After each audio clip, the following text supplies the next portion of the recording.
ღმერთის წინაშე მართალი ვარ. ვიცი რომ ღმერთის წინაშე ყოველივე კარგი მაქვს გაკეთებული. იგივე ჩემი თანამშრომლებისთვის. ორი თანამშრომელი სიკლის გადავარჩინე. ეს იყო დალით ჩაფიძე და მარიამ ქურდაძე. მაშინ მე რომ მათ არ დავხმარებოდი, დღეს ისინი ცოცხლები არ იქნებოდნენ უბრალოდ. სამსახურში მოსვლის რომ მოვიდა ძალიან ცუდად გახდა. და სახში გამიშიოდა. ხა შემიძლია უბრალოდ გამეშვა სახში და პასუხისგებლობა მომეცდა, მაგრამ ძღოლს გავაყოლე საუნდტროპოში, მერვე საუნდტროპო იყო იქ ჩემთან ახლოს და რო ჩაიყვანე საუნდტროპოში, რო გაშინჯეს ახალგაზრდა გოგოს საკვერცხე ჰქონდა გამსკდარი და სასწრაფოდ დააწვინეს ოპერაციაზე და მოითხოვეს რომ ამას სჭირდება 5400 ლარიო და ხა სანამ მშობელი ჩამოვიდო და სანამ მშობელი εμას ნახავდა ავდექი მქონდა ანგარიში ეს თანხა და ჩაურიცხე რაც იმის საშუალება მიცა რომ ოპერაცია გაიკეთებინათ და ეს ახალგაზრდა გოგო გადარჩენილიყო დღეს ახლა ამ ახალგაზრდა გოგო ძალიან დიდი მადლობელია ჩემი ორი შვილი ყავს ბედნიერია და მეც მიხარია რომ ესეთი ადამიანი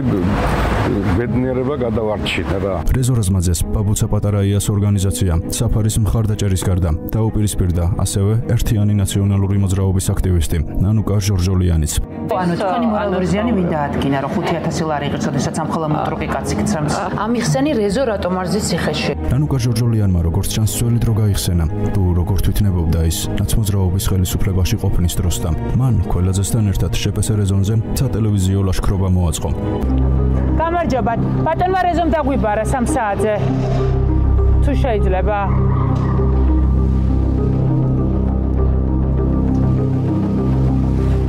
დარწმუნებული ხარ რომ ძაღლი დაბულია ხო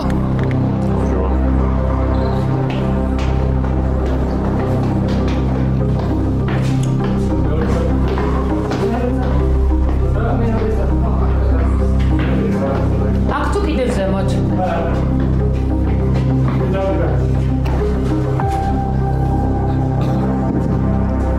გამარჯობათ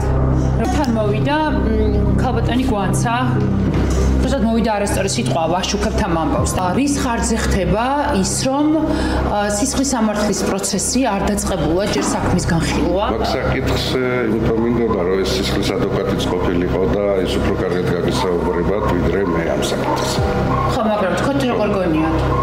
ანუ როგორ ხდება ისე რომ აღბეჭდილია დანაშაული დაფიქსირებულია გადაღებულია და ხდება ისე რომ ეგ არის სიმართლე რო გითხრათ ეგ არის მიჭრილი მოჭრილი ამოჭრილი გადაჭრილი ეს არის ყველაფერი რაცებზე ვიდეო ფირი არსებობს და სხვადასხვა ვიდეოს უყურებთ ჩვენ არა მე შემიძლია რომ გაჩვენოთ იმ ვიდეო რომელზეც მე ვისაუბრებ არა ეს